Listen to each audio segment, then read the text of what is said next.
universe, space and time will also vanish from the universe.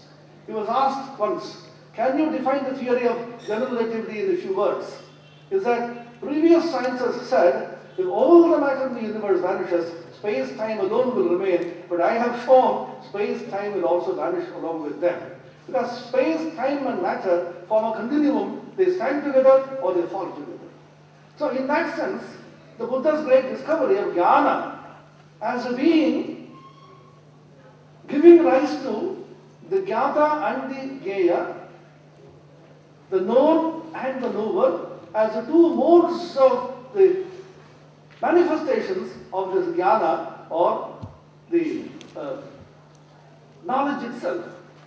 And therefore, he came across a profound age of meditation.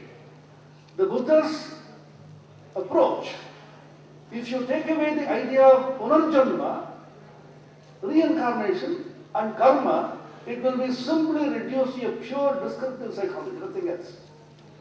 It gives the base of religion only on the basis of punarjanma and karma.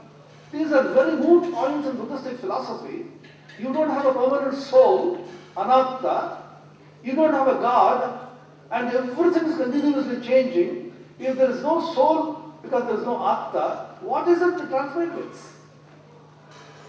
Buddha accepted transmigration, and the Buddhistic law saying that so many times so many has come, he is incarnated, so and so. Even now, you hunt for people to say that he has been reincarnated, so and so. How many kinds of peculiar theories are around? So the incarnation idea has been accepted, the karma idea has been accepted, but the idea that there is a soul which is in the body, which is apart from the body, has not been accepted. This is the genius of Buddha. You have created a religion without the idea of the soul and without the idea of God.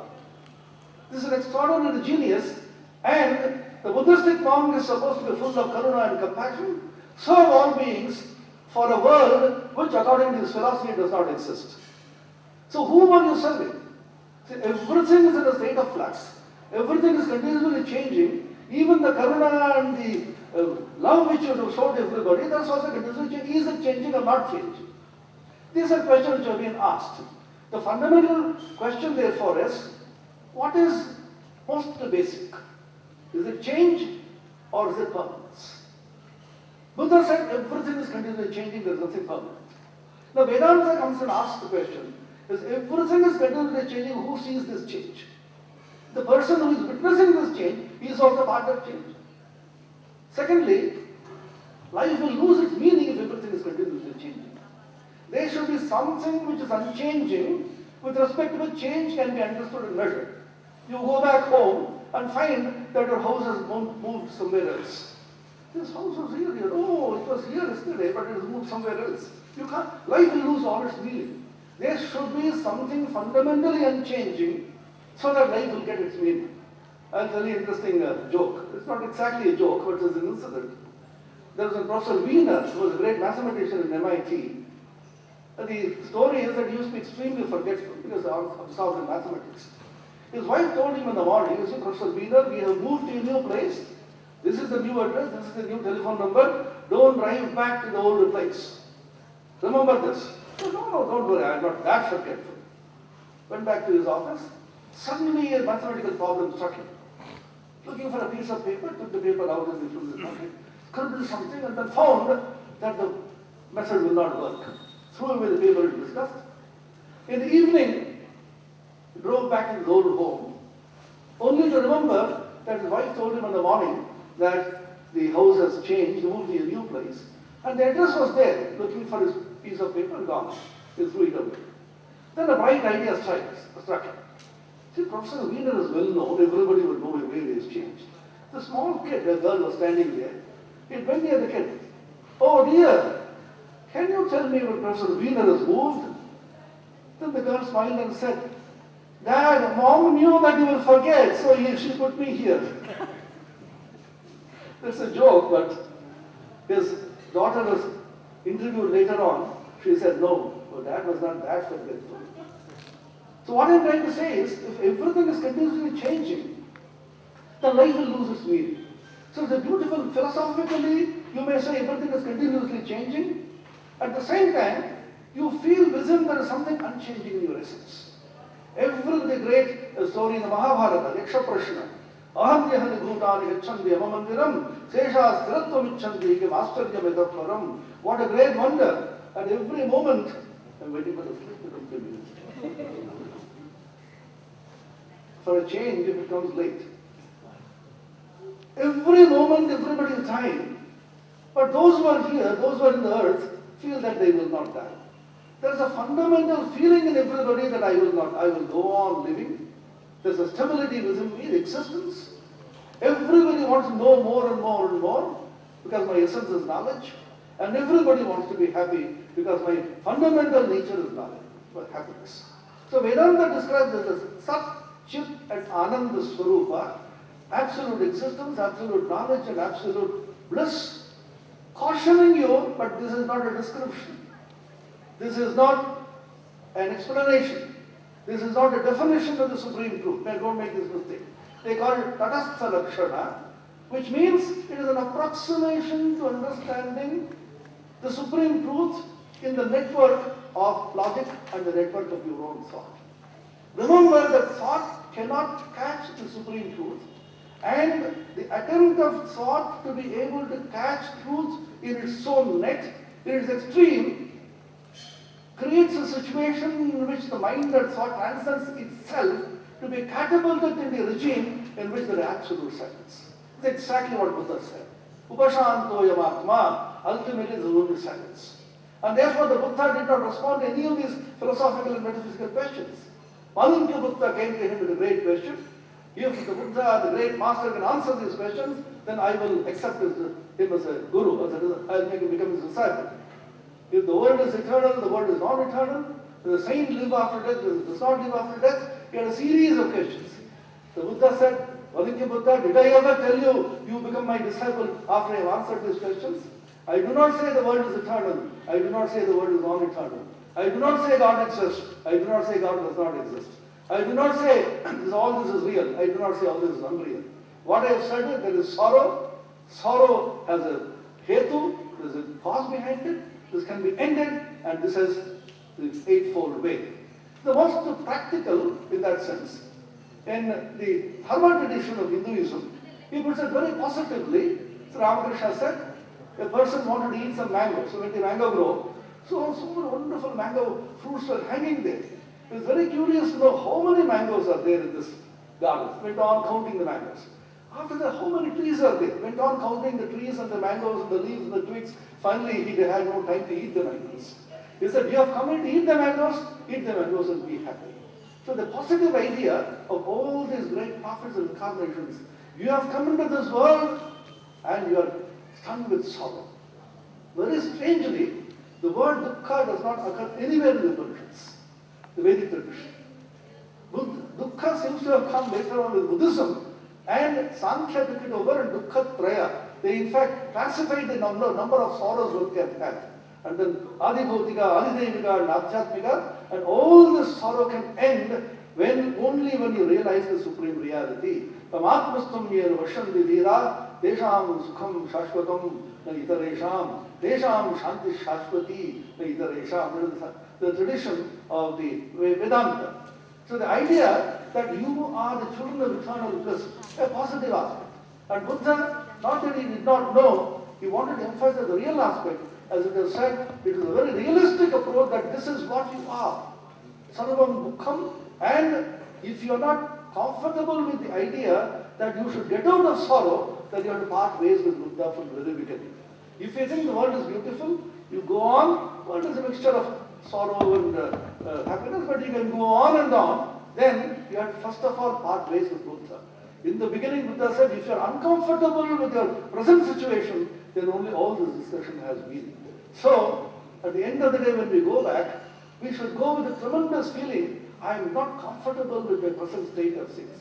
An intense dissatisfaction with your present state of existence gives you a realization of the teachings of these great ones. Thank you, Swamiji, for bringing to some clarity different perspectives Dhamma and Dhamma. Next speaker will Professor Seri.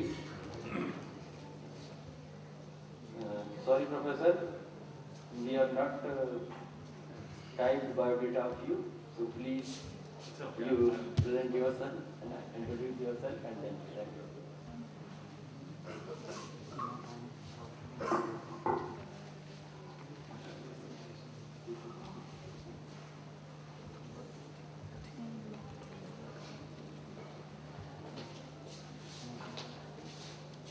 Region called Gilgit-Baltistan that I'll be talking about, and the pre-Islamic heritage of Gilgit-Baltistan. And the objective of talking about that heritage at the end of the day is probably I'll be able to raise interest among some of you to visit those places and do more research on that. And I congratulate the Chief Minister of Madhya Pradesh and also the ex-Prime Minister of Tibet, Sramana and Bhikku, for such a successful event here. So the area of discussion today is Gilgit-Baltistan, where Buddhism traveled through Kashmir, and then from there it became the basis from where Buddhism traveled centrally in Tibet. Eventually that became area became part of Tibet and remained part of Tibet till the 11th century. And right now it's a disputed area. It's in Pakistani control. It's part of the former princely state of Jammu and Kashmir. And in the past it used to be part of Ladakh, so there's a lot of linguistic and cultural similarity that I'll be talking about. So roughly 2 million people live there. They're all Muslims. And the past religions are Bonchas, Buddhism, and Hinduism that were practiced there. As you can see, the linguistic division, it shows relationship with Tibet and Kashmir and other areas in India. This is a map that shows red is the Tibetan speaking area and green is all Dardic speaking area. And in the north you can see Tajik language spoken there. The old maps of the world show Gilgit-Baltistan as part of Tibet, and here, for instance, or over there, it enjoyed cultural progress and development during that time till the Dogras took control of the region. Before Buddhism or Hinduism, we had Bon practices which are still practiced in Gilgit-Baltistan, which is very interesting despite passing of several centuries. And one of the very interesting things that I would like to mention here is that people, they draw swastika on the graveyards after they say Quranic verses on a graveyard. So there's a combination of pre-Islamic and Islamic rituals that still go on. Offerings are made to La and Lu for different purposes. And fire has a lot of importance for the local people. For instance, there are different festivals, Losa and Tumshiling and other, where incense offer and seen as a way of purification. Whereas if you look at Islam, there's more emphasis on water providing purification. And then Linkisar Saga that connects us with the rest of the Kisar Saga area. So this is one of the Methang or fire rituals during Losar or New Year in Baltistan. Chhat festival, this is another festival that has its origin in Bonchos, the pre-Buddhist legacy. And this is a shaman festival in Nagar. You can see lots of attendance there, again related to Bonchos. Buddhism came with the arrival of the Mons. Mons, in our language, mean the northern Indians. They came, and during Ashoka's time, there was a lot of development, and eventually, Gilgit-Baltistan, Ladakh became the stepstone to advance Buddhist studies and introduce Buddhism into Central Asia and into Tibet. And there's a local king who's very famous, but local people say Sri Buddha, he was a Hindu ruler, but it's also claimed that he was one of the famous Buddhist rulers of the region. You can see Brahmi script that was introduced in Gilgit-Baltistan during the Mon era, and Mon found to rule Gilgit-Baltistan for about 500 years. They had a very rich legacy in that area. In Bhopal, which is predominantly Muslim today, there are a lot of local priests, Lotsawas, translators. They enjoyed higher status, and they went to Lhasa, and as you can see here, there were famous monasteries established in Skardu Valley, in Shigar Valley, and Karma became the home of the Lotsawas, who enjoyed their travel to Lhasa and received a lot of prestigious respect there. The last king who was a Buddhist was Makun Gyalpo Bhopal, and by the end of the 17th century, then we had Islam, and today Islam is the prevalent religion in Bhopal. Gilgit manuscript, you must have heard about it, one of the oldest manuscripts of the world, written in 5 or 6 AD, and it contains Buddhist texts, about 4 sutras, and I'm just reading what's out there on Wikipedia. There's a lot of research that's been done and still going on there about the Gilgit manuscripts, which were found in 1931.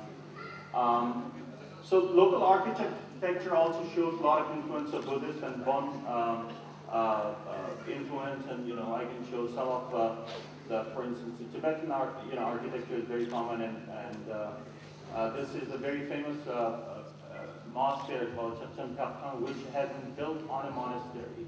The local people had a lot of respect for the monastery. They did not want to destroy it, so they built on the backside of the monastery, and the monastery still exists there. And this is the inside of that mosque, which you can see a lot of Tibetan influence in wall etchings and wood carving.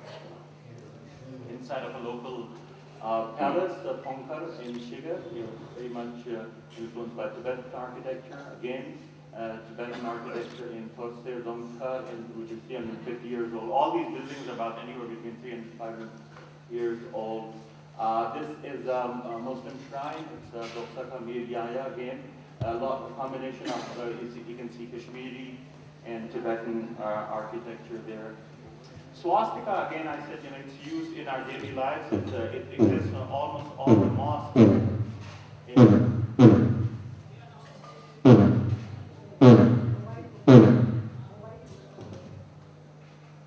It exists on almost all the mosques and Sufi shrines in Gilgit-Baltistan.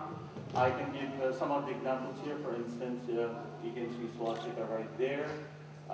This whole panel is, has swastika on it. It's a very famous local mosque. It's a mosque in Hunza. Again, designs in swastika. So this is something, bunches and bunches, both, clockwise, anti-clockwise swastika you can see on the houses. Even the political parties use swastika on their flags. It is sign of prosperity for us. It's a sign of. All right. So the director of archaeological department, he has visited a lot of old ruins of Buddhist monasteries and petroglyphs in Baltistan and in Shigar. In Skardu, we used to have famous monasteries. Some of the etchings that we have found, for instance, in Pravrtti